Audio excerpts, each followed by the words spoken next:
Welcome to TNPSC shortcut. வரப்போகிற group 4 எக்ஸாமுக்கு ஈஸியாக ஃபாஸ்ட்டாக ரிவிஷன் பண்ணுறதுக்கு உதவியாகவும் அண்ட் குரூப் 2 எக்ஸாமுக்கு ஹெல்ப்ஃபுல்லாகவும் இருக்கிற மாதிரி ஒவ்வொரு பாடத்தில் இருக்கக்கூடிய முக்கியமான டாபிக் வந்து ஷார்ட்கட் வந்து பார்த்துட்ருக்கோம். நேற்றுக்கு இந்திய பொருளாதாரம் இந்தியன் எக்கனாமிக்ஸில் இருந்து 35 ஈஸியான ஷார்ட்கட் வந்து பார்த்தோம். ஸோ அந்த வகையில் இன்றைக்கி இந்தியன் பாலிட்டி இந்திய அரசியலமைப்பில் இருக்கக்கூடிய ஒரு 32 முக்கியமான டாபிக் வந்து ஈஸியான ஷார்ட்கட் வந்து பார்க்க போகிறோம். ஸோ இது ரொம்பவே உங்களுக்கு யூஸ்ஃபுல்லாக இருக்கும் அண்ட் ரிவிஷன் பண்ணுறதும் ஹெல்ப்ஃபுல்லாக இருக்கும். ஸோ வீடியோ ஸ்கிப் பண்ணாமல் முழுசாக பாருங்கள். ஸோ ஃபஸ்ட்டு ஒன் என்ன அப்படின்னு சொல்லி பார்த்தீங்க அப்படின்னா, இயற்கை தேசிய சின்னங்கள் அரசால் ஏற்றுக்கொள்ளப்பட்ட ஆண்டுகள். அதாவது நமது தேசிய சின்னங்கள் இருக்குது இல்லையா, அது ஒவ்வொன்றும் வந்து பார்த்திங்க அப்படின்னா ஒவ்வொரு ஆண்டில் வந்து தேசிய சின்னமாக ஏற்றுக்கொள்ளப்பட்டிருக்கும். ஸோ அதோட ஆண்டுகள் வந்து என்னென்ன அப்படின்னு சொல்லிட்டு பார்ப்போம். ஃபஸ்ட்டு ஒன் ஆலமரம். தேசிய மரம் வந்து ஆலமரம். இது 1950 வந்து ஏற்றுக்கொள்ளப்பட்டிருக்கும். மாம்பழமும் தேசிய பழம் மாம்பழம். இதுவும் 1950 தேசிய சின்னமாக ஏற்றிருப்பாங்க. தேசிய மலர் தாமரை. இதுவும் 1950 ஏற்றுக்கொள்ளப்பட்டிருக்கும். ஸோ இது மூணுமே வந்து 1950 தான் தேசிய சின்னமாக ஏற்றுக்கொள்ளப்பட்டிருக்கும். ஸோ இது மூணையும் சேர்த்து ஒரே ஷார்ட்கட்டில் எப்படி ஞாபகம் வச்சுக்கலாம்னா, 50 பேர் ஆலமரத்தை வெட்டிய கலப்பினால் மாம்பழம் சாப்பிட்டு விட்டு தாமரை பூவை பறித்து சென்றார்கள். ஸோ 50 பேர் மூலமாக 50 1950 அப்படின்னு சொல்லிட்டு இதோட ஆண்டையும், ஆலமரத்தை மூலமாக ஆலமரம், அடுத்தது மாம்பழம் மூலமாக மாம்பழம், தாமரை பூவை மூலமாக தாமரை அப்படின்னு சொல்லிட்டு ஈஸியாக ஞாபகம் வச்சுக்கலாம். அண்ட் நெக்ஸ்ட் ஒன் மயில். மயில் வந்து 1963 வந்து தேசிய சின்னமாக ஏற்றுக்கொள்ளப்பட்டிருக்கும்.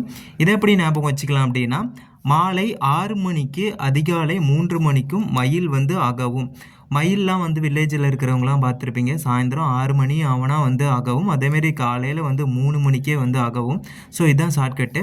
ஸோ 6 மணி 3 மணி 6 3 63. ஸோ 1963 அப்படின்னு சொல்லிட்டு ஞாபகம் வச்சுக்கலாமா? மயில் அகவும் மூலமாக மயில் அப்படின்னு சொல்லிட்டு ஈஸியாக ஞாபகம் வச்சுக்கலாம். அடுத்ததாக புலி. புலி வந்து 1973 தேசிய சின்னமாக ஏற்றுக்கொள்ளப்பட்டிருக்கும். ஸோ இதை எப்படி ஞாபகம் வச்சுக்கலான்னா, 19 வயசில் புலி மாதிரி வீரமாக இருக்க நீ 73 வயசில் பீஸ் போன எலி ஆகிடுவ. ஸோ 19 வயசில் 73 வயசில் 19 73. ஸோ 1973 வந்துருச்சா? ஸோ புலி மாதிரி மூலமாக புலி அப்படின்னு சொல்லிட்டு ஞாபகம் வச்சுக்கலாம். அடுத்ததாக கங்கையாறு. கங்கையாறு 2008 வந்து தேசிய சின்னமாக ஏற்றுக்கொள்ளப்பட்டிருக்கும். இதை எப்படி ஞாபகம் வச்சுக்கலாம் அப்படின்னா, 200 பேர் சேர்ந்து கங்காவை வந்து எட்டி உதைத்து விட்டார்கள். 200 பேர் சேர்ந்து கங்காவை எட்டி உதைத்து விட்டார்கள். ஸோ 200 இந்த 8. ஸோ 2008 இந்த வருடம் வந்துருச்சா? கங்காவை மூலமாக கங்கை ஆறு அப்படின்னு சொல்லிட்டு ஈஸியாக ஞாபகம் வச்சுக்கலாம். அடுத்ததாக யானை. யானையும் ஆற்று ஓங்கிலும் வந்து பார்த்திங்க அப்படின்னா 2010 வந்து தேசிய சின்னமாக ஏற்றுக்கொள்ளப்பட்டிருக்கும். ஸோ இது ரெண்டையும் சேர்த்து எப்படி ஞாபகம் வச்சுக்கலான்னா, 20 யானைகள் காலை 10 மணிக்கு ஆற்றில் குளித்து கொண்டு மூங்கிலை சாப்பிட்டன. 20 யானைகள் காலை 10 மணிக்கு ஆற்றில் குளித்து கொண்டு மூங்கிலை சாப்பிட்டன. ஸோ 20-10 மூலமாக 20-10 2010 வந்துருச்சா? யானைகள் மூலமாக யானை, ஆற்றில் குளித்து கொண்டு மூங்கிலை, ஆற்றில் மூங்கில், ஆற்று மூங்கில் ஆற்று ஓங்கில் அப்படின்னு சொல்லிட்டு ஈஸியாக கனெக்ட் பண்ணி ஞாபகம் வச்சுக்கலாம். அடுத்ததாக லாக்டோபாசிலஸ். லாக்டோபாசிலஸ் வந்து 2012 வந்து தேசிய சின்னமாக வந்து ஏற்றிருப்பாங்க. ஸோ இதை எப்படி ஞாபகம் வச்சுக்கலாம் அப்படின்னா, 20 திருடர்கள் நடுராத்திரி 12 மணிக்கு லாக் பண்ணியிருந்த டோரை உடைத்து கொண்டு பேச்சுலர்ஸ் ரூமில் வந்து நுழைந்தார்கள். 20 திருடர்கள் நடுராத்திரி 12 மணிக்கு லாக் பண்ணியிருந்த டோரை உடைத்து பேச்சுலர் ரூமில் வந்து நுழைந்தனர். ஸோ 20-12 மூலமாக ரெண்டையும் கனெக்ட் பண்ணால் 2012 வந்துருச்சா? லாக் டோரு பேச்சுலர்ஸ் மூலமாக லாக்டோபேசிலஸ் அப்படின்னு சொல்லிட்டு ஈஸியாக ஞாபகம் வச்சுக்கலாம். அடுத்ததாக அரசாங்க அமைப்புகள் மற்றும் மக்களாட்சி பாடத்தில் இருந்து உயர்குடியாட்சி காணப்படும் நாடுகள் என்னென்ன அப்படின்னா, இங்கிலாந்து மற்றும் ஸ்பெயின். இதை எப்படி ஞாபகம் வச்சுக்கலாம் அப்படின்னா, இங்கியை சூடுபடுத்தி இங்கியை வந்து சூடுபடுத்தினா பெயிண்ட்டாக மாறிடும். நம்ம இங்கி பேனாக ஊற்றி எழுதுவோம்ல, ஸோ அதை சூடுபடுத்தினா பெயிண்ட்டாக மாறிடும். ஸோ இங்கி மூலமாக இங்கிலாந்து, ஸ்பெயின் அப்படின்னு சொல்லிட்டு ஈஸியாக ஞாபகம் வச்சுக்கலாம். அடுத்ததாக முடியாட்சி காணப்படும் நாடுகள். முடியாட்சி எந்தெந்த நாட்டில் காணப்படுதுன்னா, பூடான், ஓமன், கத்தார். இது 3 நாட்டிலையும் முடியாட்சி வந்து காணப்படுது. இதை எப்படி ஞாபகம் வச்சுக்கலான்னா, பூனைக்கெல்லாம் டான் வந்து ஓனு மண்டியிட்டு கத்துறார். பூனைக்கெல்லாம் டானு ஓனு மண்டியிட்டு கத்துறார். ஸோ பூனைக்கெல்லாம் பூனை மூலமாக பூனைக்கெல்லாம் டான் மூலமாக பூனைக்கெல்லாம் டான் பூடான்னு வச்சுக்கலாமா? அடுத்தது ஓன்னு மண்டிட்டு, ஓன்னு மண்டி ஓமன் அப்படின்னு சொல்லிட்டு ஞாபகம் வச்சுக்கலாம். கத்துறார் மூலமாக கத்துறார் கத்தார் அப்படின்னு சொல்லிட்டு ஞாபகம் வச்சுக்கலாம். அடுத்ததாக தனிநபர் ஆட்சி காணப்படும் நாடுகள். வடகொரியா மற்றும் சவுதி அரேபியாவில் வந்து தனிநபர் ஆட்சி வந்து காணப்படுது. இதை எப்படி ஞாபகம் வச்சுக்கலான்னா, தனி ஆளாக மாட்டினா வடக்கனை வந்து கொரில்லா சாவு அடியாக அடித்தது. தனி ஆளாக மாட்டின வடக்கனை கொரில்லா சாவு அடியாக அடித்தது. ஸோ வடக்கனை மூலமாக வடக்கனை கொரில்லா மூலமாக வடகொரியா அப்படின்னு சொல்லிட்டு வச்சுக்கலாமா. சாவு அடியா சவுதி அரேபியா அப்படின்னு சொல்லிட்டு ஈஸியாக ஞாபகம் வச்சுக்கலாம். அடுத்ததாக குடியரசு ஆட்சி காணப்படும் நாடுகள். குடியரசு ஆட்சி வந்து நம்ம இந்தியா மற்றும் ஆஸ்திரேலியாவில் வந்து காணப்படுது. இதை எப்படி ஞாபகம் வச்சுக்கலாம் அப்படின்னா, இந்தியாவில் ஆஸ்தியை வந்து குடிநீரில் வந்து கரைப்பாங்க. இந்தியாவில் ஆஸ்தியை குடிநீரில் கரைப்பார்கள். ஸோ இந்தியாவில் மூலமாக இந்தியா, ஆஸ்தியை மூலமாக ஆஸ்திரேலியா அப்படின்னு சொல்லிட்டு ஞாபகம் வச்சுக்கலாம். அடுத்ததாக சிறுகுழி ஆட்சி காணப்படும் நாடுகள். முன்னாள் சோவியத் யூனியன், சீனா, வெனிசுலா மற்றும் வடகொரியா ஆகிய 4 நாட்களில் தான் வந்து சிறுகுழி ஆட்சி வந்து காணப்படுது. இதை எப்படி ஞாபகம் வச்சுக்கலாம் அப்படின்னா, முன்னாடிலாம் சோத்தில் வந்து சீனி வெண்ணெய் வடையோட கொரில்லாவுக்கு வந்து சாப்பிட கொடுப்பாங்களாம். முன்னாடிலாம் சோத்தில் வந்து சீனின்னா என்னது, சர்க்கரை வெண்ணெய் வடையெல்லாம் போட்டு கொரில்லாவுக்கு சாப்பிட கொடுப்பாங்களாம். ஸோ முன்னாடிலாம் சோத்து மூலமாக முன்னாள் சோவியத் யூனியன் அப்படின்னு சொல்லிட்டு வந்துருச்சா. சீனி மூலமாக சீனா, வெண்ணெய் மூலமாக வெனிசுலா, வடையோட கொரில்லாவுக்கு மூலமாக வடகொரில்லா அப்படின்னு சொல்லிட்டு ஈஸியாக ஞாபகம் வச்சுக்கலாம். இதை நீங்கள் அப்படியே கண்ணால் பாருங்கள், அப்படியே நான் சொல்கிறதையும் கேளுங்க, ஈஸியாக உங்களுக்கு வந்து மைண்டில் வந்து ரிஜிஸ்டர் ஆயிரும். அடுத்ததாக மதகுருமார்கள் ஆட்சி காணப்படும் நாடுகள் என்ன அப்படின்னா, வாட்டிகனில் மட்டும் மதகுருமார் ஆட்சி காணப்படுது. இதை எப்படி ஞாபகம் வச்சுக்கலாம்னா, மாதவட்டி அப்படின்னு ஞாபகம் வச்சுக்கோங்க. மாதம் மூலமாக மதகுருமார்கள் ஆட்சி அப்படின்னு சொல்லிட்டு அதையும், வட்டி வாட்டிகன் அப்படின்னு சொல்லிட்டு ஈஸியாக ஞாபகம் வச்சுக்கலாம். அடுத்ததான் மக்களாட்சி நாடுகள் அதிபர் ஆட்சி அப்படின்னு சொல்லிட்டு நிறைய இருக்கும் இல்லையா. ஸோ இதில் மக்களாட்சி வந்து நாடுகள் என்னென்ன அப்படின்னா, நம்ம இந்தியா, அமெரிக்க ஐக்கிய நாடுகள், பிரான்ஸ், இது 3 தான் மக்களாட்சி நாடுகள். இதில் எப்படி ஞாபகம் வச்சுக்கலாம் அப்படின்னா, இந்தியாவில் வந்து அம்மாக்கள் பிள்ளைகளோடு நல்லா ஃப்ரெண்ட்ஸாக பழகுவார்கள். இந்தியாவில் மூலமாக இந்தியா, அம்மாக்கள் மூலமாக அம்மா, அமெரிக்க ஐக்கிய நாடுகள்ன்ட்டும், ஃப்ரெண்ட்ஸா ஃப்ரான்ஸ் அப்படின்னு சொல்லிட்டு ஈஸியாக ஞாபகம் வச்சுக்கலாம். நெக்ஸ்ட் ஒன், நாடாளுமன்ற அரசாங்க முறை கொண்ட நாடுகள் என்னென்ன அப்படின்னா, இந்தியா மற்றும் இங்கிலாந்து. இதை எப்படி ஞாபகம் வச்சுக்கலான்னா, இந்திய நாட்டில் இங்கி பேனா பயன்படுத்துபவர்கள் குறைவு. ஸோ இந்திய நாட்டில் மூலமாக இந்தியா, இங்கி பேனா மூலமாக இங்கிலாந்து அப்படின்னு சொல்லிட்டு ஈஸியாக ஞாபகம் வச்சுக்கலாம். அடுத்ததாக அதிபர் அரசாங்க முறை கொண்ட நாடுகள் என்னென்ன அப்படின்னா, அமெரிக்க ஐக்கிய நாடுகள் மற்றும் பிரான்ஸில் தான் வந்து அதிபர் அரசாங்க முறை வந்து கொண்ட நாடுகள். இதை எப்படி ஞாபகம் வச்சுக்கலான்னா, அதிபருக்கு அவர் அம்மா நல்ல ஃப்ரெண்ட்ஸாக இருந்தாங்க. ஸோ அதிபருக்கு மூலமாக அதிபர் அரசாங்க முறை கொண்ட நாடு அப்படின்னு சொல்லிட்டு அதோட லிங்கையும், அம்மா மூலமாக அமெரிக்க ஐக்கிய நாடுகள்னு சொல்லிட்டோம், ஃப்ரெண்ட்ஸாக மூலமாக பிரான்ஸ் அப்படின்னு சொல்லிட்டு ஈஸியாக ஞாபகம் வச்சுக்கலாம். ஸோ அடுத்த லெசன் வந்து அரசாங்கங்களின் வகைகள். இதில் இருக்கக்கூடிய டாபிக் வந்து பார்ப்போம். ஒற்றை ஆட்சி முறை கொண்ட நாடுகள் என்னென்ன அப்படின்னா, ஜப்பான், இங்கிலாந்து, பிரான்ஸ் மற்றும் இலங்கை. இதை எப்படி ஞாபகம் வச்சுக்கலாம் அப்படின்னா, அப்பன் இங்கி பேனாவை வாங்கி என் ஃப்ரெண்ட்ஸ் கையில் கொடுத்தாரு. ஸோ அப்பன் மூலமாக அப்பன் ஜப்பான் அப்படின்னு சொல்லிட்டோம். இங்கி பேனா மூலமாக இங்கிலாந்து அப்படின்னு சொல்லிட்டோம். ஃப்ரெண்ட்ஸு மூலமாக ஃப்ரான்ஸ் அப்படின்னு சொல்லிட்டோம். இலங்கை அப்படின்னு சொல்லிட்டு ஈஸியாக ஞாபகம் வச்சுக்கலாம். அடுத்ததாக கூட்டாட்சி முறை கொண்ட நாடுகள் என்னென்ன அப்படின்னா, அமெரிக்க ஐக்கிய நாடுகள், Argentina, Switzerland, Australia, Brazil, Russia மற்றும் கனடா. இதில் தான் கூட்டாட்சி முறை வந்து காணப்படுது.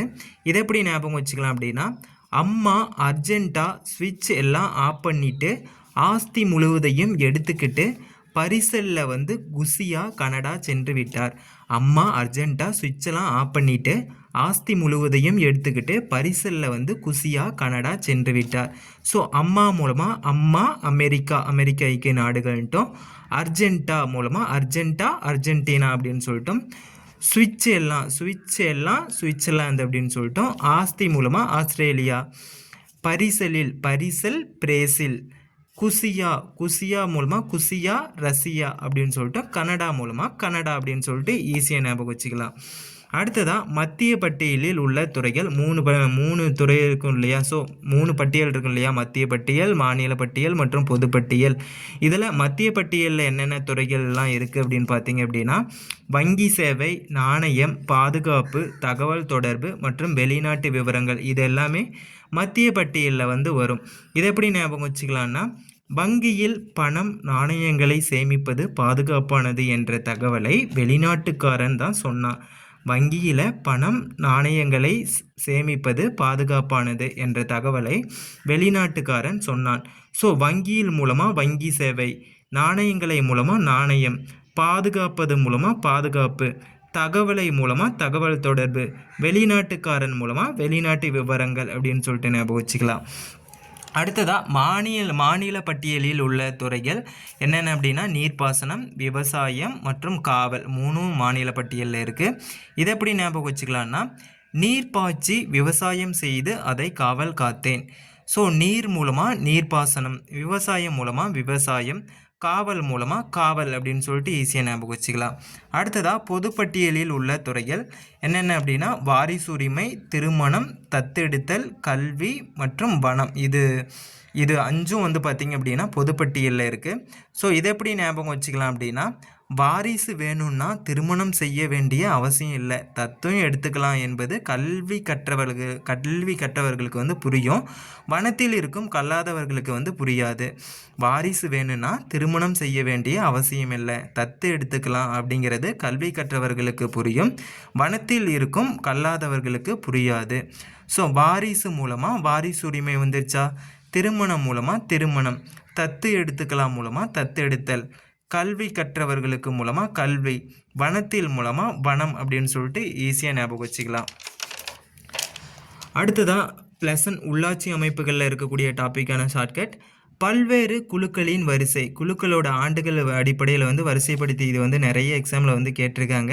ஸோ இதில் ஃபஸ்ட்டு ஒன்று பார்த்திங்க அப்படின்னா பல்வேந்திராய் மேத்தா குழு. இது 1957 அமைக்கப்பட்டிருக்கும். அடுத்ததாக அசோக் மேத்தா குழு. இது 1977 to 78 அந்த பீரியடில் ஏற்படுத்தப்பட்டிருக்கும். அடுத்ததாக GVK ராவ் குழு. இது 1985 ஏற்படுத்தப்பட்டிருக்கும்.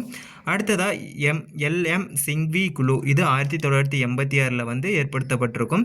ஸோ இதை சஃபில் பண்ணி கொடுத்துருப்பாங்க. சஃபில் பண்ணிவிட்டு இந்த ஆண்டுகளின் அடிப்படையில் வரிசைப்படுத்துக அப்படின்னு சொல்லி கொடுப்பாங்க. ஸோ இதுக்கு நம்ம இந்த ஆர்டர் தெரிஞ்சிருக்கணும். ஸோ இதை எப்படி ஞாபகம் வச்சுக்கிறது அப்படின்னா பல்லு போன தாத்தா அசோக்கின் தாத்தா அவர் ஜிவி பிரகாஷ் மாதிரி வாவ்னு சொல்கிற அளவுக்கு சிங் பண்ணி விருது வாங்கினார். பல்லு போன தாத்தா அசோக்கின் தாத்தா அவர் ஜிவி பிரகாஷ் மாதிரி வாவ் அப்படின்னு சொல்கிற அளவுக்கு சிங்குன்னா என்னது பாடுறது. ஸோ சிங் பண்ணி விருது வாங்கினார். ஸோ பல்லு போன மூலமாக பல்வேந்திராய் மேத்தா குழு வந்துருச்சா. பல்லு போன தாத்தா பல்வேந்திராய் மேத்தா அப்படின்னு சொல்லிட்டு வந்துருச்சா. அடுத்தது அசோக்கின் தாத்தா மூலமாக அசோக்கின் தாத்தா அசோக் மேத்தா வந்துருச்சா. ஜிவி மூலமாக ஜிவி பிரகாஷ் மாதிரி வாவ்னு ஜிவி வாவ் மூலமாக ஜிவிக்கு ராவ் குழு அப்படின்னு சொல்லிட்டு ஈஸியாக ஞாபகம் வச்சுக்கலாம். அடுத்தது சிங் மூலமாக சிங் விருது சிங்வி எல்லாம் சிங்வி அப்படின்னு சொல்லிட்டு ஈஸியாக ஞாபகம் வச்சுக்கலாம். அடுத்ததாக கிராம சபை கூட்டம் நடைபெறும் தினங்கள் என்னென்ன அப்படின்னா தொழிலாளர் தினம், இது மே 1, இந்திய சுதந்திர தினம் ஆகஸ்ட் 15, உலக தண்ணீர் தினம் மார்ச் 22, இந்திய குடியரசு தினம் ஜனவரி 26, காந்தி ஜெயந்தி அக்டோபர் 2, உள்ளாட்சி தினம் நவம்பர் 1. இது 6 நாட்கள்லையும் தான் கிராம சபை கூட்டம் நடைபெறும். ஸோ இதை எப்படி ஞாபகம் வச்சுக்கலாம் அப்படின்னா இப்போ 3 தினம் கொடுத்துட்டு டிஃப்ரெண்ட்டாக இதோட கிராம சபை கூட்டம் நடைபெறாத ஒரு தினம் கொடுத்துட்டு இதில் பொருந்தாதது எது, என்னைக்கு கிராம சபை கூட்டம் நடைபெறாது அப்படிங்கிற மாதிரி கேட்பாங்க. ஸோ அதுக்கு நம்ம என்னென்ன நாட்களில் கிராம சபை நடைபெறுது அப்படிங்கிறத தெரிஞ்சுக்கணும். ஸோ அதை எப்படி ஞாபகம் வச்சுக்கலாம் அப்படின்னா தொழிலாளர்கள் சுதந்திரமாக தண்ணீர் குடித்துவிட்டு காந்தியின் உள்ளத்தை பாராட்டினர். தொழிலாளர்கள் சுதந்திரமாக தண்ணீர் குடித்துவிட்டு காந்தியின் உள்ளத்தை பாராட்டினர். ஸோ தொழிலாளர்கள் மூலமாக தொழிலாளர் தினம் வந்துருச்சா, சுதந்திரமாக மூலமாக சுதந்திர தினம் வந்துருச்சா, தண்ணீர் மூலமாக தண்ணீர் தினம் வந்துருச்சா, குடித்து விட்டு குடி மூலமாக குடியரசு தினம், காந்தியின் மூலமாக காந்தி ஜெயந்தி, உள்ளம் உள்ளாட்சி தினம் அப்படின்னு சொல்லிட்டு ஈஸியாக ஞாபகம் வச்சுக்கலாம். இதெல்லாம் நமக்கு எல்லாத்துக்குமே தொழிலாளர் தினம் மே 1ன்னு தெரியும், சுதந்திர தினமும் ஆகஸ்ட் 15ன்னு தெரியும். ஸோ இந்திய குடியரசு தினமும் ஜனவரி 26ன்னு தெரியும், காந்தி ஜெயந்தியும் அக்டோபர் 2ன்னு தெரியும். ஸோ இதில் உள்ளாட்சி தினமும் இந்த தண்ணீர் தினமும் மட்டும்தான் வந்து எந்த மாதம் அப்படின்ட்டு கொஞ்சம் தெரியாது. இதை எப்படி ஞாபகம் வச்சுக்கலாம் அப்படின்னா, தண்ணின்னு 2 பேர் மாரில் அடிச்சுக்கிட்டு கத்தினாங்க. தண்ணீர்னு 2 பேர் மாரில் அடிச்சுக்கிட்டு கத்தினாங்க மூலமாக தண்ணீர் மூலமாக தண்ணீர் தினம். மாரில் அடிச்சுக்கிட்டு 2 பேர் கத்தினாங்க மூலமாக மார்ச் 2 பேர் மூலமாக 2/22 அப்படின்னு சொல்லிட்டு ஈஸியாக ஞாபகம் வச்சுக்கலாம். அடுத்தது உள்ளாட்சி தினம் நவம்பர் 2. ஸோ இதை எப்படி ஞாபகம் வச்சுக்கலான்னா, உள்ளூர்காரன் ஒருத்தன் பம்பு பண்ணிக்கிட்டே இருக்கான். ஸோ உள்ளூர்காரன் மூலமாக உள்ளாட்சி தினம் அப்படின்னு சொல்லிட்டோம். ஒருத்தன் மூலமாக 1, வம்பு மூலமாக வம்பு நவம்பர் அப்படின்னு சொல்லிட்டு ஈஸியாக ஞாபகம் வச்சுக்கலாம். மற்ற தினங்கள் எல்லாமே ஈஸியாக அது எல்லாத்துக்குமே நம்மளுக்கு தெரியும் சின்ன வயசுலேருந்து. ஸோ அடுத்ததாக வந்து பார்த்திங்க அப்படின்னா, இந்திய அரசியலமைப்பு லெசனில் இருந்து முகவுரையின் சிறப்பு அம்சங்கள் மற்றும் சிறப்பித்தவர்கள். முகவுரையை வந்து ஒவ்வொருத்தரும் ஒவ்வொரு மாதிரி வந்து புகழ்ந்து சொல்லியிருப்பாங்க இல்லையா. ஸோ அதை யார் எப்படி புகழ்ந்தாங்க, எப்படி அதை சிறப்பித்தாங்க அப்படிங்கிறத பற்றி தான் பார்க்க போகிறோம். இது ரொம்பவே முக்கியம். இதில் இருந்து அதிக டைம் வந்து கொஸ்டின் கேட்டிருக்காங்க. ஸோ ஃபஸ்ட்டு ஒன், இந்திய முகவுரையை வந்து திறவுகோல் அப்படின்னு சொன்னவர் யார் அப்படின்னு சொல்லி பார்த்தீங்க அப்படின்னா, எர்னஸ்ட் பர்க்கர் தான் வந்து திறவுகோல்னு சொல்லியிருப்பார். இதை எப்படி ஞாபகம் வச்சுக்கலாம் அப்படின்னா, வேஸ்ட் பர்க்கரை வைத்து லாக்கரை திறந்தேன். West Burger Ernest Burger. அடுத்தது திறந்தேன் மூலமாக திறந்தேன் திறவுகோல் அப்படின்னு சொல்லிட்டு ஈஸியாக ஞாபகம் வச்சுக்கலாம். அடுத்ததாக முகவுரையை வந்து ஜாதகம் அப்படின்னு சொன்னவர் யார் அப்படின்னு பார்த்தீங்க அப்படின்னா, KM முன்சி. இதை எப்படி ஞாபகம் வச்சுக்கலாம் அப்படின்னா, உன் மூஞ்சியை பார்த்தே ஜாதகம் சொல்லுவேன். ஸோ மூஞ்சிய மூலமாக மூஞ்சி முன்சி வச்சுக்கலாமா, ஜாதகம் மூலமாக ஜாதகம்னு சொன்னார் அப்படின்னு சொல்லிட்டு ஈஸியாக ஞாபகம் வச்சுக்கலாம். அடுத்ததாக முகவுரையை அடையாள அட்டை அப்படின்னு சொன்னவர் யார் அப்படின்னு சொன்னால் NA பால்கிவாலா. இதை எப்படி ஞாபகம் வச்சுக்கலாம் அப்படின்னா, அடையாள அட்டை ஃபோட்டோவுக்கு நான் பல்லக்கில்லு தெரியாமல் போஸ்ட் கொடுத்தேன். ஸோ அடையாள அட்டைக்கு மூலமாக அடையாள அட்டைன்ட்டோம், நான் பல்லு கில்லு மூலமாக நான் பால்கிவாலா அப்படின்னு சொல்லிட்டு ஈஸியாக ஞாபகம் வச்சுக்கலாம். அடுத்ததாக முகவுரையை நீண்ட நாள் கனவு அப்படின்னு சொன்னது யாருன்னா அல்லாடி கிருஷ்ணசாமி ஐயர். இதை எப்படி ஞாபகம் வச்சுக்கலான்னா, நீண்ட நாள் கனவு நிறைவேற கிருஷ்ணன் சாமிக்கு பூஜை செய்தேன். என் நீண்ட நாள் கனவு நிறைவேற கிருஷ்ணன் சாமிக்கு பூஜை செய்தேன். ஸோ நீண்ட நாள் மூலமாக நீண்ட நாள் கனவு மூலமாக நீண்ட நாள் கனவுன்னு சொன்னார் அப்படின்னு சொல்லிட்டோம். கிருஷ்ணன் சாமிக்கு மூலமாக அல்லாடி கிருஷ்ணசாமி ஐயர் அப்படின்னு சொல்லிட்டு ஈஸியாக ஞாபகம் வச்சுக்கலாம். அடுத்ததாக முகவுரையை வந்து இந்திய அரசியலமைப்பின் உயிர் அல்லது ஆன்மா அப்படின்னு சிறப்பித்தவர் யார் அப்படின்னா தர்குஸ்தாஸ் பர்க்கர். ஸோ அதே மாதிரி இவரே வந்து பார்த்திங்க அப்படின்னா முகவுரையை பெரும் மதிப்பு வாய்ந்த பகுதி அப்படின்னு புகழ்ந்தவரும் தர்குஸ்தாஸ் பர்க்கர் தான். உயிர் அல்லது ஆன்மா, பெரும் மதிப்பு வாய்ந்த பகுதி இப்படின்னு இது 3 கொடுத்தாலும் தர்குஸ்தாஸ் பர்க்கர் தான். இது 3ஐயும் சேர்த்து ஒரே இதாக எப்படி ஞாபகம் வச்சுக்கலான்னா, பெரும் மதிப்பு வாய்ந்த உயிரின் ஆன்மாவை சர்க்கஸில் கூட பார்க்க முடியாது. பெரும் மதிப்பு வாய்ந்த உயிரின் ஆன்மாவை சர்க்கஸில் கூட பார்க்க முடியாது. ஸோ பெரும் மதிப்பு மூலமாக பெரும் மதிப்பு வாய்ந்த பகுதி அப்படின்னு சொல்லிட்டோம். உயிரின் மூலமாக உயிர் வந்துருச்சா, அடுத்தது ஆன்மாவை மூலமாக ஆன்மா வந்துருச்சா, அடுத்தது சர்க்கஸில் கூட பார்க்க முடியாது, சர்க்கஸ் பார்க்க மூலமாக தர்குஸ்தாஸ் பர்க்கர் அப்படின்னு சொல்லிட்டு ஈஸியாக ஞாபகம் வச்சுக்கலாம். அடுத்ததாக குடியுரிமை பெறும் 5 முறைகள். ஸோ குடியுரிமையை வந்து 5 முறைகளில் பெறலாம். குடியுரிமையை வந்து 3 முறைகளில் வந்து இழக்கும். ஸோ இது வந்து எல்லாருக்குமே தெரியும். ஸோ அது என்னென்ன முறை அப்படின்னு சொல்லிட்டு பார்ப்போம். ஸோ குடியுரிமையை வந்து வம்சாவளி மூலம், பிறப்பின் மூலம், பதிவின் மூலம் மற்றும் இயல்புரிமை மூலம் மற்றும் நாடுகள் இணைவின் மூலம் ஆகிய 5 முறைகளில் வந்து நம்ம இந்திய குடியுரிமையை வந்து பெறலாம் ஒருத்தங்க.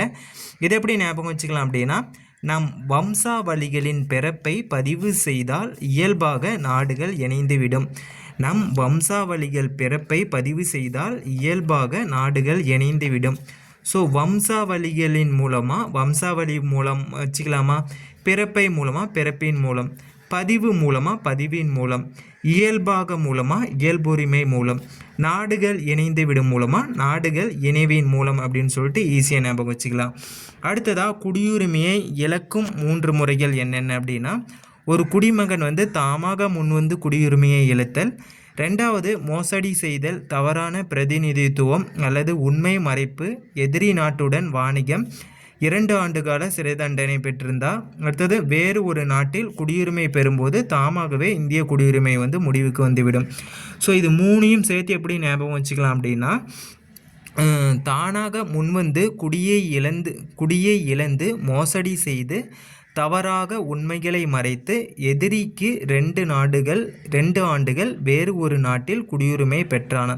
தானாக முன்வந்து குடியை இழந்து மோசடி செய்து தவறாக உண்மைகளை மறைத்து எதிரிக்கு 2 ஆண்டுகள் வேறு ஒரு நாட்டில் குடியுரிமை பெற்றானாம். ஸோ தானாக முன்வந்து மூலமாக ஒரு குடிமகன் தானாக முன்வந்து குடியுரிமையை இழத்தல் அப்படின்னு சொல்லிட்டோம். தவறாக உண்மைகளை மறைத்து மூலமாக உண்மைகள் மறைப்பு மூலமாக, அடுத்தது எதிரிக்கு மூலமாக எதிரி நாட்டுடன் வாணிகம், 2 ஆண்டுகள் மூலமாக 2 ஆண்டுகள் சிறை தண்டனை, அடுத்தது வேறு ஒரு நாட்டில் குடியுரிமை மூலமாக வேறு ஒரு நாட்டில் குடியுரிமை பெறும்போது தாமாகவே குடியுரிமை இழந்துவிடும் அப்படின்னு சொல்லிட்டு ஞாபகம் வச்சுக்கலாம். இது உங்களுக்கு டைரெக்டாக நீங்கள் படிக்க முடிஞ்சுதா படிச்சிடுங்க, அப்படி இல்லையா வந்து ஷார்ட்கட் வந்து பார்த்துக்கோங்க. ஏன்னா இது 3மே பெரிய பெரிய சென்டென்ஸ். இதுக்கு ஷார்ட்கட்டுங்கிறது என்ன முடிஞ்ச அளவுக்கு போட்டிருக்கேன். ஸோ உங்களுக்கு எது பெட்டராக இருக்கும் நீங்கள் அதை யூஸ் பண்ணிக்கோங்க.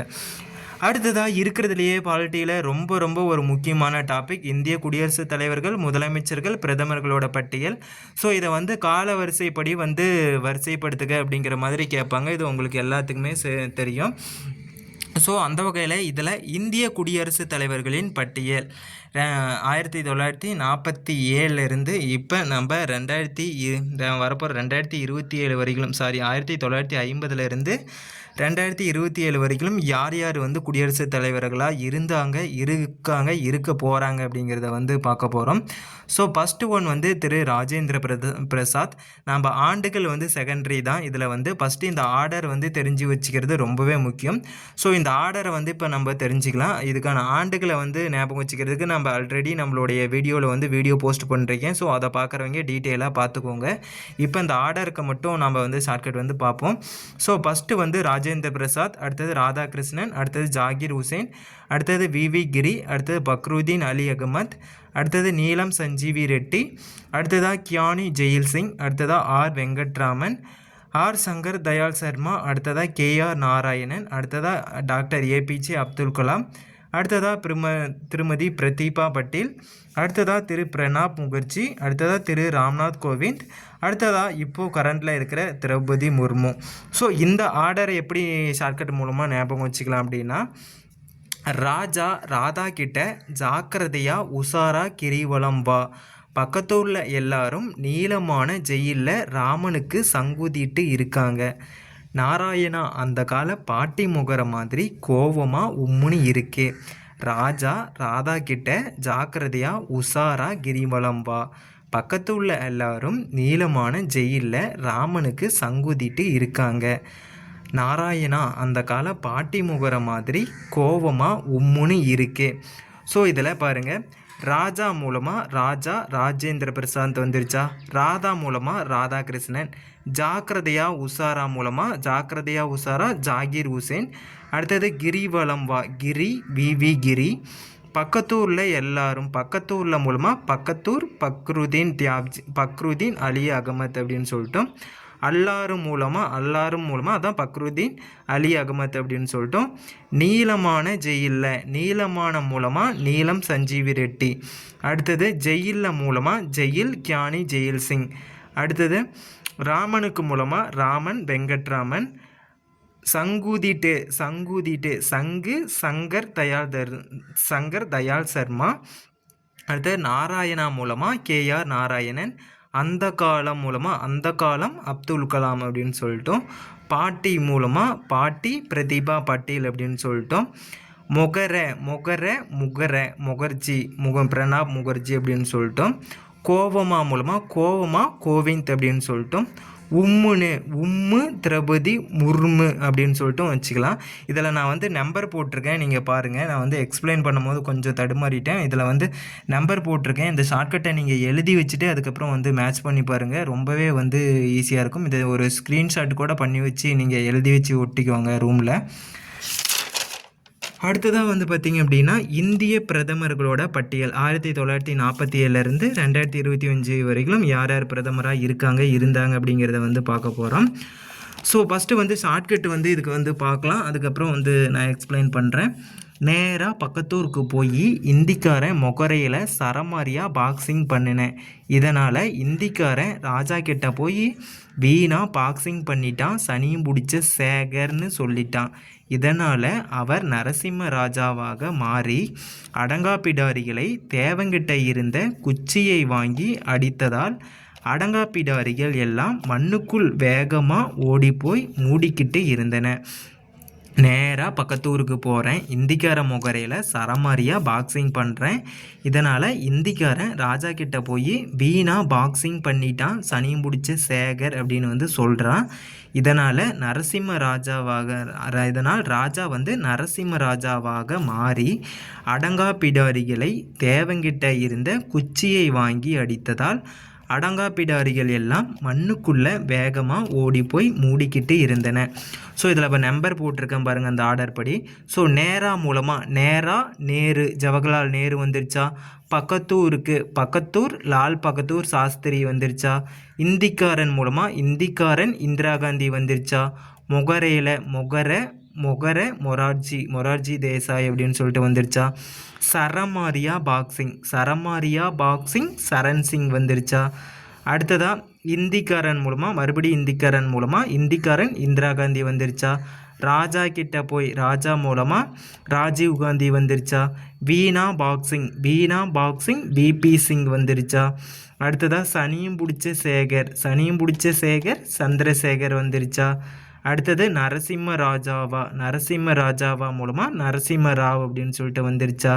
அதுக்கப்புறம் அடங்காப்பிடாரிகளை மூலமாக அடல் பிகாரி வாஜ்பாய் வந்துருச்சா?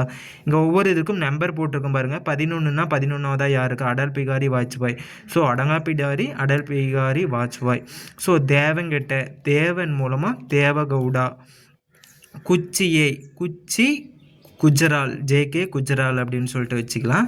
மறுபடியும் அடங்காப்பிடாரி மூலமாக அடல் பிகாரி வாஜ்பாய் வந்துருச்சா? அடுத்தது மண்ணுக்குள்ள மன்மோகன் சிங் வந்துருச்சா? ஓடி போய் மூடிக்கிட்டு இருந்தன. மோடி அப்படின்னு சொல்லிட்டு ஈஸியாக ஞாபகம் வச்சுக்கலாம். நீங்கள் ஒரு இதை எழுதி வச்சு வந்து ஒட்டி வச்சுக்கிட்டீங்க அப்படின்னா அப்பப்போ பார்க்குறது உங்களுக்கு ஈஸியாக வந்து மைண்டில் ரிஜிஸ்டர் ஆகிரும், மறக்கவே மறக்காது. இந்த ஆர்டருக்கு இதை விட ஈஸியாக வந்து வேறு யாரும் வந்து ஷார்ட்கட் வந்து சொல்ல மாட்டாங்க. ஸோ அடுத்ததாக வந்து பார்த்திங்க அப்படின்னா நாடாளுமன்ற கூட்டத்தொடர் நடைபெறும் தினங்கள் என்னென்ன அப்படிங்கிறத பார்ப்போம். ஸோ இது வந்து பட்ஜெட் கூட்டத்தொடர், மழைக்கால கூட்டத்தொடர், குளிர்கால கூட்டத்தொடர் அப்படின்னு சொல்லிட்டு 3 தொடர்கள் வந்து நடைபெறும். ஸோ இதில் பட்ஜெட் கூட்டத்தொடர் வந்து எப்போ அப்படின்னா பிப்ரவரி டு மேல வந்து நடைபெறும். ஸோ இதை எப்படி ஞாபகம் வச்சுக்கலாம் அப்படின்னா ஜெட்டு வேகத்தில் வந்து ஜிஎஸ்டி வரி வந்து மேலும் மேலும் உயர்ந்துக்கிட்டே இருக்குது. ஜெட்டு வேகத்தில் ஜிஎஸ்டி வரி மேலும் மேலும் உயர்கிறது. ஸோ ஜெட்டு மூலமாக பட்ஜெட் கூட்டத்தொடர்ன்ட்டு லிங்க் எடுத்துக்கலாமா? வரி மேலும் மேலும் உயர்கிறது. வரி மூலமாக பிப்ரவரி வந்துருச்சா? மேலும் மூலமாக மே. ஸோ பிப்ரவரி டு மே அப்படின்னு சொல்லிட்டு ஈஸியாக ஞாபகம் வச்சுக்கலாம். அடுத்ததான் மழைக்காலம் அல்லது பருவகால கூட்டத்தொடர் பார்த்திங்கன்னா ஜூலை டு செப்டம்பர் மாதம் வந்து நடைபெறும். இது எப்படி ஞாபகம் வச்சுக்கலான்னா மழையில் வேலை செய்யும்போது செப்டிக் டேங்கில் விழுந்துட்டேன். ஸோ மழையில் மலையில் மூலமாக மழைக்கால கூட்டத்தொடர் அப்படின்னு சொல்லிட்டோம். வேலை மூலமாக வேலை ஜூலை வந்துருச்சா.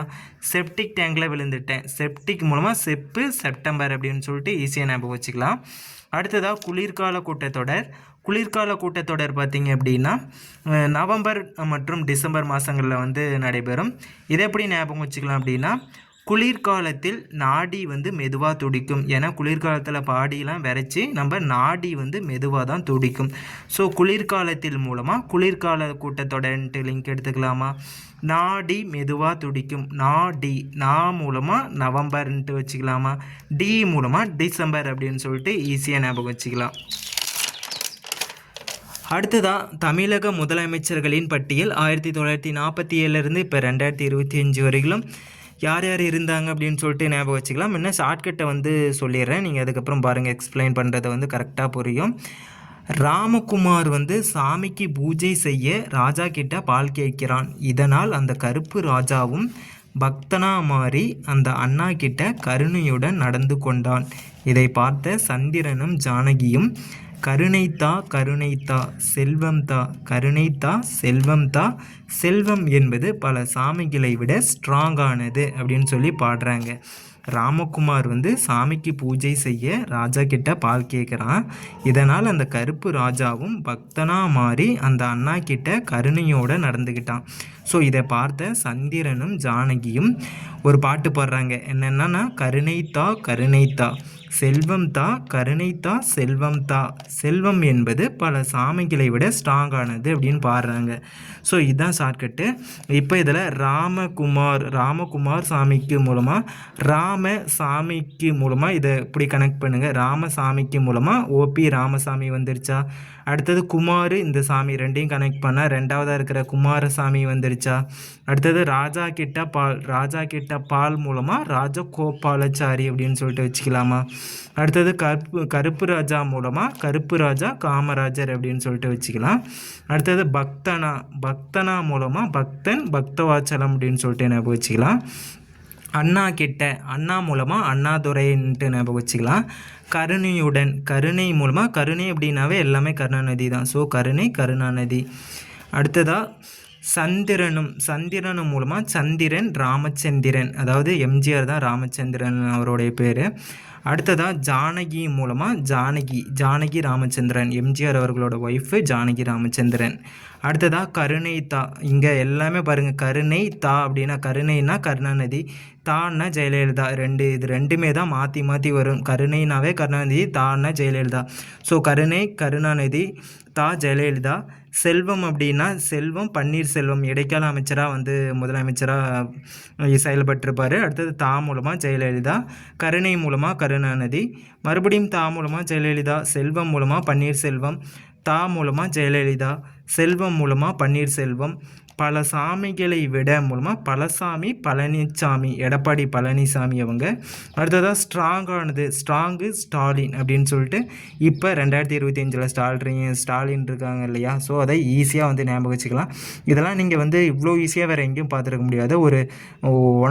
ஒரு டைமுக்கு 2 டைம் பார்த்தீங்க அப்படின்னா ஈஸியாக மைண்டில் ரிஜிஸ்டர் ஆயிரும், மறக்காது. ஸோ அடுத்ததாக ஈரவை சட்டமன்றங்களை கொண்ட மாநிலங்கள் என்னென்ன அப்படின்னா, தெலுங்கானா, ஆந்திர பிரதேசம், பீகார், கர்நாடகா, மகாராஷ்டிரா மற்றும் உத்தரப்பிரதேசம். இந்த மாநிலங்கள் எல்லாத்துலேயும் வந்து ஈரவை சட்டமன்றங்கள் வந்து காணப்படுது. ஸோ இதை எப்படி ஞாபகம் வச்சுக்கலாம் அப்படின்னா, கானா பாட்டுக்கு ஆத்திரத்தோட பீர் குடிச்சிட்டு நாடகத்தில் ஆடியது மெகா ஹிட்டாகி உத்திரத்தை பிச்சுக்கிட்டு காசு கொட்டியது. கானா பாட்டுக்கு ஆத்திரத்தோட பீர் குடிச்சிட்டு நாடகத்தில் ஆடியது மெகா ஹிட்டாகி உத்திரத்தை பிச்சுக்கிட்டு காசு கொட்டியது. ஸோ இதில் கானா பாட்டுக்கு கானா மூலமாக கானா தெலுங்கானா வந்துருச்சா, ஆத்திரத்தோட ஆத்திரம் ஆந்திர பிரதேசம் வந்துருச்சா, பீர் மூலமாக பீகார்ன்ட்டு வந்துருச்சா, நாடகத்தில் மூலமாக நாடகா கர்நாடகா வந்துருச்சா, மகா ஹிட்டாகி மெகா மகாராஷ்டிரா அப்படின்னு சொல்லிட்டு ஞாபகம் வச்சுக்கலாம். அடுத்தது உத்திரத்தை பிச்சுக்கிட்டு மூலமாக உத்தர பிரதேசம் அப்படின்னு சொல்லிட்டு ஈஸியாக ஞாபகம் வச்சுக்கலாம். அடுத்ததாக 60க்கும் குறைவான சட்டப்பேரவை உறுப்பினர்களை கொண்ட மாநிலங்கள் என்னென்ன அப்படின்னா, புதுச்சேரியில் 30, சிக்கிமில் 32, மிசோரத்தில் 40, கோவாவில் 40. ஸோ இது நாலு பிளேஸ்லேயும் தான் 60க்கும் குறைவாக சட்டப்பேரவை உறுப்பினர்களை கொண்ட மாநிலம் இதனாலும்.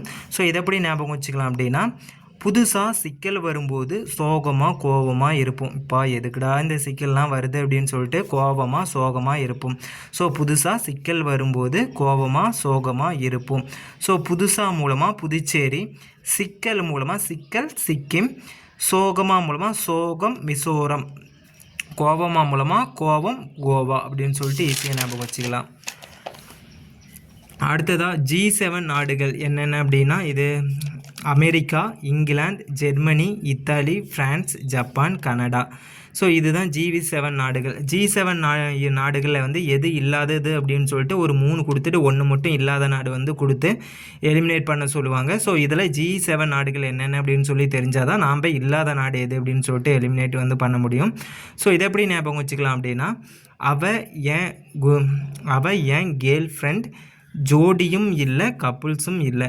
அவள் வந்து என்னோட கேர்ள் ஃப்ரெண்ட், ஜோடியும் இல்லை கப்புள்ஸும் இல்லை. ஸோ அவ மூலமாக இதில் ஏ மூலமாக அமெரிக்கா அப்படின்னு சொல்லிட்டோம், இ மூலமாக இங்கிலாந்து அப்படின்னு சொல்லிட்டோம், ஜி மூலமாக ஜெர்மனின்ட்டும், ஐ மூலமாக இத்தாலி, அடுத்தது ஃப்ரெண்டில் எஃப் மூலமாக ஃப்ரெண்ட்ஸு, ஜே மூலமாக ஜப்பான், சி மூலமாக கனடா அப்படின்னு சொல்லிட்டு ஈஸியாக ஞாபகம் வச்சுக்கலாம். அடுத்ததாக மண்டல குழுக்களும் அவற்றின் தலைமையிடமும் உள்ள இடங்கள் மற்றும் ஆண்டு. இதில் வந்து எந்தெந்த மண்டல குழு எங்கே அதோட தலைமையிடம் இருக்கிறது அப்படிங்கிறத வந்து நம்ம பார்த்து வச்சுக்கிறது ரொம்பவே முக்கியம். ஸோ ஃபஸ்ட்டு ஒன் வடக்கு மண்டல குழு. இது டெல்லியில் வந்து இதோட தலைமையிடம் அமைஞ்சிருக்கு. 1956 வந்து ஏற்படுத்தியிருப்பாங்க. இதை எப்படி ஞாபகம் வச்சுக்கலான்னா, வடக்கன்ஸ் வந்து டெல்லியில் வந்து அதிகமாக இருப்பாங்க. டெல்லினாவே அங்கே வடக்கன்ஸ் தானே அங்கே அதிகமாக இருப்பாங்க. ஸோ வடக்கன்ஸ் மூலமாக வடக்கு மண்டல குழு, டெல்லியில் மூலமாக அதோட தலைமையிடம் டெல்லி அப்படின்னு சொல்லிட்டு ஞாபகம் வச்சுக்கலாம். அடுத்ததாக மத்திய மண்டல குழு. இது அலகாபாத்தில் தலைமையிடம் அமைஞ்சிருக்கு. 1956 இதுவும் ஏற்படுத்தப்பட்டிருக்கும். இதை எப்படி ஞாபகம் வச்சுக்கலான்னா, மத்தியான நேரத்தில் நல்லா தூங்குனா அழகாயிருவோம், மத்தியான நேரத்தில் நல்லா தூங்குனா அழகாயிருவோம். ஸோ மத்தியான நேரத்தில் மூலமாக மத்தியானம் மத்திய மண்டல குழு அப்படின்னு சொல்லிட்டோம். அழகாயிருவோம் மூலமாக அழகு அலகாபாத் அப்படின்னு சொல்லிட்டு ஈஸியாக ஞாபகம் வச்சுக்கலாம். அடுத்ததாக கிழக்கு மண்டல குழு. கிழக்கு மண்டல குழுவோட தலைமையிடம் எங்கே அப்படின்னு சொல்லி பார்த்தீங்க அப்படின்னா, கொல்கத்தாவில் அமைஞ்சிருக்கு. இதுவும் 1956 ஏற்படுத்தியிருப்பாங்க. இதை எப்படி ஞாபகம் வச்சுக்கலாம் அப்படின்னா, கிழங்கு வகை சாப்பிட்டா ஹெல்த் வந்து கெத்தாக இருக்கும். கிழங்கு வகைகள் சாப்பிட்டா ஹெல்த் வந்து கெத்தாக இருக்கும். ஸோ கிழங்கு வகை, கிழக்கு மண்டல குழுன்ட்டு வச்சுக்கலாமா. ஹெல்த் கெத்தா கல்கத்தா அப்படின்னு சொல்லிட்டு ஈஸியாக ஞாபகம் வச்சுக்கலாம். அடுத்ததாக மேற்கு மண்டல குழு. இதோட தலைமையிடம் மும்பையில் அமைஞ்சிருக்கு. இதுவும் 1956 ஏற்படுத்தப்பட்டிருக்கும். ஸோ இதை எப்படி ஞாபகம் வச்சுக்கலாம்னா, மக்கு மஞ்சப்பையே காணோம், அப்படின்னு சொல்லி சொல்கிறோம். ஸோ மக்கு மூலமாக மக்கு மேற்கு மண்டல குழு வந்துருச்சா. மஞ்சப்பை மும்பை அப்படின்னு சொல்லிட்டு ஈஸியாக ஞாபகம் வச்சுக்கலாம். அடுத்ததாக சதர் மண்டல குழு. இதோட தலைமையிடம் சென்னையில் அமைஞ்சிருக்கு. இதுவும் 1956 தான் ஏற்படுத்தப்பட்டிருக்கு. இதை எப்படி ஞாபகம் வச்சுக்கலான்னா, சதா வந்து சென்னையில் நடனம் ஆடுகிறாள். சதா அப்படிங்கிறது ஒரு நடிகையும் தெரியும், அவங்க சென்னையில் நடனம் ஆடுறாங்க. ஸோ சதா மூலமாக சதன் மண்டல குழுன்ட்டு வச்சுக்கலாமா. சென்னையில் மூலமாக சென்னை அப்படின்னு சொல்லிட்டு ஈஸியாக ஞாபகம் வச்சுக்கலாம். லாஸ்ட் ஒன் வடகிழக்கு மண்டல குழு. இதோட தலைமையிடம் கவுகாத்தியில் அமைஞ்சிருக்கு. இது 1972 வந்து ஏற்படுத்தப்பட்டிருக்கு. ஸோ இதை எப்படி ஞாபகம் வச்சுக்கலான்னா, வடக்கன்ஸ் வந்து கிழவனிடம் கயிறு கத்தியெலாம் காட்டி மிரட்டினர். வடக்கன்ஸ் கிழவங்கிட்ட கயிறு கத்தியெலாம் காட்டி மிரட்டினர். ஸோ வடக்கன்ஸ் கிழவனிடம் மூலமாக வடக்கன் கிழவன். ஸோ வடகிழக்கு மண்டல குழுன்ட்டு வந்துருச்சா. கயிறு கத்தி கவுகாத்தி அப்படின்னு சொல்லிட்டு அதோட தலைமையிடத்தையும் ஈஸியாக ஞாபகம் வச்சுக்கலாம். ஸோ இதில் பாருங்கள், மற்றது எல்லாமே 1956. ஸோ 56ங்கிறத ஞாபகம் வச்சுக்கலாம். 1 மட்டும் 72. ஸோ 72 இந்த கிழவன். ஸோ 72 வயசு கிழவன் அப்படின்னு சொல்லிட்டு லிங்க் பண்ணி இதையும் ஈஸியாக ஞாபகம் வச்சுக்கோங்க. அடுத்ததான் சேட் ஏற்படுத்தப்பட்டுள்ள மாநிலங்கள் என்னென்ன அப்படின்னா, கேரளா, மகாராஷ்டிரா, ஒடிசா, மத்திய பிரதேசம், ஆந்திரா, இமாச்சல பிரதேசம், கர்நாடகா, மேற்கு வங்காளம், தமிழ்நாடு. இந்த மாநிலத்தில் எல்லாமே சேட்டை வந்து ஏற்படுத்தப்பட்டிருக்கு. இதை எப்படி ஞாபகம் வச்சுக்கலான்னா, கேரளத்து பெண் மகா மனசு ஒடிஞ்சு மத்திய நேரத்தில் ஆத்திர நமச்சல்ல நாடகம் பார்த்துட்டு மக்கு பங்களாவிலிருந்து தமிழ்நாட்டுக்கு வந்துவிட்டாள். கேரளத்து பெண் மகா மனசு ஒடிஞ்சு மத்தியான நேரத்தில் ஆத்திர நமச்சல்ல நாடகம் பார்த்துட்டு மக்கு பங்களாவிலிருந்து தமிழ்நாட்டுக்கு வந்துட்டாள். ஸோ கேரளத்து மூலமாக கேரளா, மகா மூலமாக மகாராஷ்டிரா, ஒடிஞ்சு மூலமாக ஒடிசா, மத்தியான நேரத்தில் மத்திய பிரதேசம், ஆத்திர மூலமாக ஆந்திர பிரதேசம், நமச்சல்ல மூலமாக நமச்சல் இமாச்சல் பிரதேசம், நாடகம் மூலமாக நாடகம் கர்நாடகம். அடுத்தது மக்கு பங்களா, மக்கு மேற்கு, வங்காளா, ஸோ மேற்கு வங்காளம் அப்படின்னு சொல்லிட்டு வச்சுக்கலாம். தமிழ்நாட்டுக்கு மூலமாக தமிழ்நாடு அப்படின்னு சொல்லிட்டு ஈஸியாக ஞாபகம் வச்சுக்கலாம். அடுத்ததாக ஆங்கிலத்தை ஆட்சி மொழியாக கொண்ட நாடுகள் என்னென்ன அப்படின்னு சொல்லிட்டு இப்போ இதில் ஒரு 4 கொண்ட மாநிலங்கள். ஸோ இது 4 மாநிலங்கள் வந்து கொடுத்துருவாங்க. இதில் வந்து ஆங்கில ஆட்சி மொழி இல்லாத மாநிலம் எது அப்படின்னு சொல்லி கேட்பாங்க. ஸோ அருணாச்சல பிரதேசம், மேகாலயா மற்றும் நாகாலாந்து ஆகிய 3 மாநிலங்களில் தான் வந்து ஆங்கிலத்தை ஆட்சி மொழியாக வந்து கொண்டிருக்காங்க. ஸோ இதை எப்படி ஞாபகம் வச்சுக்கலாம் அப்படின்னா, அருணாவின் அம்மா மேகலாவை நாகப்பாம்பு கடித்தது. அருணாவின் அம்மா மேகலாவை நாகப்பாம்பு கடித்தது. ஸோ அருணா மூலமாக அருணாச்சல பிரதேசம், மேகலாவை மூலமாக மேகாலயா, இது மேகாலயான்னு மாற்றிக்கோங்க, ஒரு சின்னது மிஸ்டேக்கு. நாகப்பாம்பு மூலமாக நாகாலாந்து அப்படின்னு சொல்லிட்டு ஈஸியாக ஞாபகம் வச்சுக்கலாம். அடுத்ததாக ஹிந்தியை ஆட்சி மொழியாக கொண்ட மாநிலங்கள். ஹிந்தியை ஆட்சி மொழியாக எந்தெந்த மாநிலங்கள் கொண்டிருக்குன்னா, ராஜஸ்தான், பீகார், ஹரியானா, சத்தீஸ்கர், மத்திய பிரதேசம், ஜார்க்கண்ட், உத்தரகாண்ட் மற்றும் உத்தரப்பிரதேசம் ஆகிய மாநிலங்களில் இந்திய ஆட்சி மொழியாக இருக்குது. ஸோ இதை எப்படி ஞாபகம் வச்சுக்கலாம் அப்படின்னா, ராஜாவின் காரை கரியாக்குன சதீஷ் கையை மத்தியானத்துக்குள்ளே வெட்டி ஜாரில் போடுங்கன்னு காண்டில் உத்தரவு பிறப்பித்தார். ராஜாவோட காரை கரியாக்கின சதீஷ் கையை மத்தியானத்துக்குள்ளே வெட்டி ஜாரில் போடுங்க அப்படின்னு சொல்லி காண்டில் உத்தரவு பிறப்பித்தார். ஸோ ராஜாவின் மூலமாக ராஜா ராஜஸ்தான், கார் பீகார், கரியாக்கன ஹரியானா, சதீஷ் மூலமாக சத்தீஸ்கர், மத்தியானம் மத்திய பிரதேசம், ஜாரு ஜார்க்கண்ட்டு, காண்டு உத்தரகாண்ட். உத்தரவு பிறப்பித்து மூலமாக உத்தரப்பிரதேசம் அப்படின்னு சொல்லிட்டு ஈஸியாக ஞாபகம் வச்சுக்கலாம். அடுத்ததாக இதில் இருக்கிற அடுத்த ஒரு ரொம்ப ரொம்ப முக்கியமான டாபிக், எல்லா டாப்பிக்குமே முக்கியம் தான், இருந்தாலும் கூடுதல் முக்கியமான ஒரு டாபிக் என்னென்னா, நிதிக்குழுக்களோட தலைவர்களும். எந்த நிதிக்குழு 15 நிதிக்குழு இருக்கும், அது எந்த ஆண்டு ஏற்படுத்தப்பட்டுச்சு, அதோட தலைவர் யார் அப்படின்னு சொல்லி தெரிஞ்சு வச்சுக்கிறது ரொம்பவே முக்கியம். ஸோ இதுக்கு என்னால் முடிஞ்ச அளவுக்கு நிதிக்குழு அதோட தலைவருக்கு நான் ஃபுல்லாக ஷார்ட்கட் சொல்கிறேன். என்னால் முடிஞ்ச அளவுக்கு ஆண்டுகளுக்கும் வந்து சொல்கிறேன். அப்படி இல்லாததுக்கு நீங்கள் வந்து டைரெக்டாக ஞாபகம் வச்சுக்கோங்க. ஸோ இதில் வந்து செயல்படும் காலம் கூட அவ்வளோவா இம்பார்ட்டண்ட்டில், இது 3மே வந்து ரொம்ப முக்கியம். ஸோ இதை வாங்க எப்படி இதுக்கான ஷார்ட்கட் வந்து பார்ப்போம். ஸோ ஃபஸ்ட்டு ஒன்று என்ன அப்படின்னு சொல்லி பார்த்தீங்க அப்படின்னா, நான் முதலாக நியூயார்க் போகிறேன். ஸோ இதில் முதலாக நியூயார்க் போகிறேன் மூலமாக முதலாவது நிதிக்குழுன்னு சொல்லிட்டோம். நியூயார்க் மூலமாக நியூயார்க் நியோகி அப்படின்னு சொல்லிட்டு ஞாபகம் வச்சுக்கலாம். அடுத்தது முதல்னா என்னது 1. ஸோ 1901 மூலமாக 1951 அப்படின்னு சொல்லிட்டு ஈஸியாக ஞாபகம் வச்சுக்கலாம். இதில் பாருங்கள் எதுவுமே 1 வரல, இதுக்கு மட்டும்தான் 1. ஸோ முதலாவது நிதிக்குழுனாவே 1 1951 நியூயார்க் போகிறேன் மூலமாக நியோகி அப்படின்னு சொல்லிட்டு ஈஸியாக ஞாபகம் வச்சுக்கலாம். நெக்ஸ்ட் ஒன்று என்ன அப்படின்னு பார்த்தீங்க அப்படின்னா, 2வது நிதிக்குழு. இது 1956 ஏற்படுத்தப்பட்டிருக்கும். தலைவர் யார் அப்படின்னு சொல்லி பார்த்தா சந்தானம். இதை எப்படி ஞாபகம் வச்சுக்கலான்னா, 2 நாளைக்கு 5-6 பேருக்கு அன்னதானம் பண்ணிப்பார், மனசு நிறைவாக இருக்கும். 2 நாளைக்கு 5-6 பேருக்கு அன்னதானம் பண்ணிப்பார், மனசு நிறைவாக இருக்கும். ஸோ 2 நாளைக்கு 2 மூலமாக 2வது நிதிக்குழுன்னு சொல்லிட்டோம். 5-6 பேருக்கு மூலமாக 5 6 56. ஸோ 1956 ஏற்படுத்தப்பட்ட ஆண்டையும் அன்னதானம் சந்தானம், அதோட தலைவர் சந்தானம் அப்படின்னு சொல்லிட்டு ஈஸியாக ஞாபகம் வச்சுக்கலாம். அடுத்ததாக மூன்றாவது நிதிக்குழு, இதுக்கான ஷார்ட்கட் 3 முட்டை சாப்பிட்டால் சமந்தா. 3 முட்டை சாப்பிட்டால் சமந்தா. ஸோ 3 3 6. ஸோ 3 மூலமாக 3 மூலமாக மூன்றாவது நிதிக்குழு வந்துருச்சா? முட்டை சாப்பிட்டால் சமந்தா. சமந்தா மூலமாக சமந்தா சந்தா, ஏகே சந்தா அப்படின்னு சொல்லிட்டு ஞாபகம் வச்சுக்கலாம். அடுத்தது 3 6 முட்டை. மூன்றாவது நிதிக்குழுன்ட்டு போயிடுச்சா? அடுத்தது 6 முட்டை. 6 முட்டைன்னா என்னது? 0. 6 0. ஸோ 60, 1960ன்ட்டு அந்த நிதிக்குழு ஏற்படுத்தப்பட்ட ஆண்டை ஞாபகம் வச்சுக்கலாம். அடுத்ததாக நான்காவது நிதிக்குழு. 1964 ஏற்படுத்தப்பட்டிருக்கும். இதோட தலைவர் யாருன்னா PV ராஜ்மன்னார். இதை எப்படி ஞாபகம் வச்சுக்கலாம் அப்படின்னா, நான் 4 நாளில் ராஜா அல்லது மன்னராக போகிறேன். நான் 4 நாளில் ராஜா அல்லது மன்னராக போகிறேன். ஸோ நான் 4 மூலமாக 4வது நிதிக்குழுன்ட்டும் ராஜா அல்லது மன்னராக போகிற மூலமாக ராஜா மன்னர். ஸோ ராஜ் மன்னார் அப்படின்னு சொல்லிட்டு ஈஸியாக ஞாபகம் வச்சுக்கலாம். அடுத்ததாக அஞ்சாவது நிதிக்குழு ஏற்படுத்தப்பட்ட ஆண்டு பார்த்திங்க அப்படின்னா 1968. இதோட தலைவர் யார் அப்படின்னா மகாவீர் தியாகி.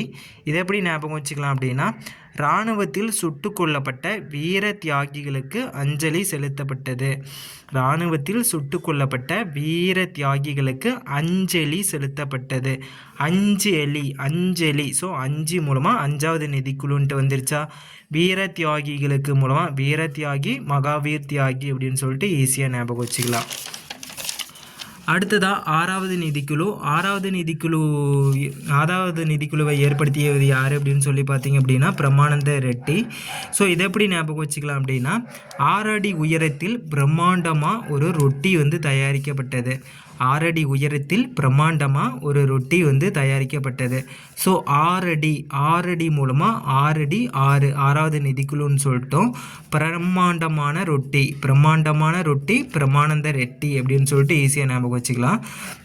ஸோ இதை நீங்கள் ஆண்டு மட்டும் இந்த ஆண்டு பின்னாடி பார்த்துக்கோங்க. ஒவ்வொருக்கும் நான் இது பண்ண முடியாது. நீங்கள் வந்து புக்கில் இருக்கும் இல்லையா? ஸோ அது பக்கத்துலேயே வந்து நோட் பண்ணிக்கோங்க, உங்களுக்கு ஈஸியாக இருக்கும்.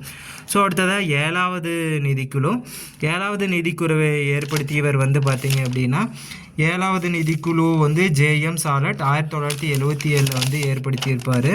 இதை எப்படி ஞாபகம் வச்சுக்கலாம் அப்படின்னா, வாரத்தில் 7 நாளும் ஏழைகளுக்கு சாலட் வழங்கப்பட்டது. வாரத்தில் 7 நாளும் ஏழைகளுக்கு சாலட் வழங்கப்பட்டது. ஸோ 7 நாள் மூலமாக 7வது நிதிக்குழு அப்படின்னு சொல்லிட்டோம். சாலட் மூலமாக சாலட் அப்படின்னு சொல்லிட்டு ஏற்படுத்த தலைவரையும் ஈஸியாக ஞாபகம் வச்சுக்கலாம். அடுத்ததாக 8வது நிதிக்குழு வந்து 1983 வந்து ஏற்படுத்தப்பட்டிருக்கும். இதோட தலைவர் யார் அப்படின்னா YB சவான். இதை எப்படி ஞாபகம் வச்சுக்கலாம் அப்படின்னா, எட்டாததை எட்டுவது தான் உனக்கான சவால். எட்டுவது தான் மூலமாக 8வது நிதிக்குழுன்ட்டு வச்சுக்கலாமா? சவால் மூலமாக சவான் அதோட தலைவரையும் ஈஸியாக ஞாபகம் வச்சுக்கலாம். அடுத்ததாக 9வது நிதிக்குழு வந்து 1987 வந்து ஏற்படுத்தப்பட்டிருக்கும். இதோட தலைவர் வந்து NKP சால்வே. இதை எப்படி ஞாபகம் வச்சுக்கலாம் அப்படின்னா, நயன்தாராவுக்கு சாவே கிடையாது. ஸோ 9ன்னா என்ன? 9. ஸோ 9வது நிதிக்குழுன்ட்டும் சாவே மூலமாக சால்வே அப்படின்னு சொல்லிட்டு ஈஸியாக ஞாபகம் வச்சுக்கலாம். அடுத்ததாக 10வது நிதிக்குழு 1992 ஏற்படுத்தப்பட்டிருக்கும். இதோட தலைவர் யார் அப்படின்னு சொல்லி பார்த்தீங்க அப்படின்னா KC பந்த். இதை எப்படி ஞாபகம் வச்சுக்கலாம்னா, 10 ரூபாய் பந்த் அப்படின்னு சொல்லிட்டு வச்சுக்கலாம். 10 ரூபாய் பந்த். ஸோ 10 மூலமாக 10வது நிதிக்குழுன்ட்டும் பந்து மூலமாக பந்த் அப்படின்னு சொல்லிட்டு ஈஸியாக ஞாபகம் வச்சுக்கலாம். அடுத்ததாக 11வது நிதிக்குழு 1998 ஏற்படுத்தப்பட்டிருக்கும். இதோட தலைவர் AM குஸ்ரோ. இதை எப்படி ஞாபகம் வச்சுக்கலாம் அப்படின்னா, 11 பேர் கொண்ட குழு இஸ்ரோவிற்கு சென்றது. ஸோ 11 பேர் மூலமாக 11வது நிதிக்குழுன்ட்டும் குஸ்ரோ அப்படின்னு சொல்லிட்டு அதோட தலைவரையும் ஈஸியாக ஞாபகம் வச்சுக்கலாம். அடுத்ததாக 12வது நிதிக்குழு ஏற்படுத்தப்பட்ட ஆண்டு 2002. இதோட தலைவர் யார் அப்படின்னு சொல்லி பார்த்தா C ரங்கராஜன்.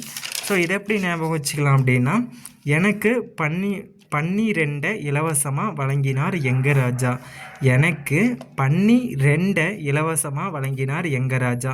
ஸோ பன்னி 2 மூலமாக பன்னி 2 12. ஸோ 12வது நிதிக்குழுன்ட்டு வந்துச்சா. அடுத்தது எங்க ராஜா மூலமாக எங்க ராஜா ரங்கராஜா அப்படின்னு சொல்லிட்டு ஈஸியாக ஞாபகம் வச்சுக்கலாம். அடுத்ததாக 13வது நிதிக்குழு. 13வது நிதிக்குழு 2007 ஏற்படுத்தப்பட்டிருக்கும். இதோட தலைவர் யார் அப்படின்னு சொன்னால் டாக்டர் வஜய் எல் கேல்கார். இதை எப்படி ஞாபகம் வச்சுக்கலாம் அப்படின்னா 13 கோடி ரூபாய் மதிப்பு கொண்டது விஜயோட கேவலமான கார். 13 கோடி ரூபாய் மதிப்பு கொண்டது விஜயின் கேவலமான கார். ஸோ 13 கோடி 13 மூலமாக 11வது நிதிக்குழுன்ட்டு வச்சுக்கலாமா. அடுத்தது விஜயின் கேவலமான கார். விஜயின் கேவலமான கார் விஜய் கேல்கார் அப்படின்னு சொல்லிட்டு ஈஸியாக ஞாபகம் வச்சுக்கலாம். அடுத்ததாக 14வது நிதிக்குழு. 14வது நிதிக்குழு 2013 வந்து ஏற்படுத்தப்பட்டிருக்கும். இதோட தலைவர் டாக்டர் ஒய்வி ரெட்டி. இதை எப்படி ஞாபகம் வச்சுக்கலாம் அப்படின்னா பசி நன்கு இருக்கும்போது ஒயிட் ரொட்டி வந்து சாப்பிட்டேன். பசி நன்கு இருக்கும்போது ஒயிட் ரொட்டி சாப்பிட்டேன். பசி நன்கு 14வது நிதிக்குழு வந்துருச்சா. ஒயிட் ரொட்டி ஒய்வி ரெட்டி அப்படின்னு சொல்லிட்டு ஈஸியாக ஞாபகம் வச்சுக்கலாம். அடுத்ததாக 15வது நிதிக்குழு. இது 2017 ஏற்படுத்தப்பட்டிருக்கும். இதோட தலைவர் என்கே சிங். இதை எப்படி ஞாபகம் வச்சுக்கலாம் அப்படின்னா 10-5 சம்பாதிக்கலை அப்படின்னா சாப்பாட்டுக்கு சிங்கு அடிக்கணும். 10-5 சம்பாதிக்கலை அப்படின்னா சாப்பாட்டுக்கே சிங்கி அடிக்கணும். ஸோ 10-5 மூலமாக 10-5 15வது நிதிக்குழுன்ட்டு வந்துருச்சா. அடுத்தது சாப்பாட்டுக்கு சிங்கி அடிக்கணும். சிங்கு என்கே சிங் அப்படின்னு சொல்லிட்டு ஈஸியாக ஞாபகம் வச்சுக்கலாம். ஸோ அவ்வளோதான் ஃப்ரெண்ட்ஸ். இதுதான் வந்து நம்ம இந்திய பொருளாதாரத்தில் இருக்கக்கூடிய முக்கியமான டாப்பிக்கான ஷார்ட்கட் வந்து முடிஞ்சுது. ஸோ ஆல்ரெடி இந்திய பொருளாதாரத்துக்கான ஷார்ட்கட் வந்து நேற்றுக்கு வந்து போட்டிருக்கோம். ஸோ அது பார்க்காதவங்க நம்மளுடைய சேனலில் வந்து செக் பண்ணி பாருங்கள் இருக்கும். ஸோ இந்த வீடியோ யூஸ்ஃபுல்லாக ஃபைனலாக இருந்துச்சு அப்படின்னா உங்களுடைய ஃப்ரெண்ட்ஸுக்குமே ஷேர் பண்ணுங்கள்.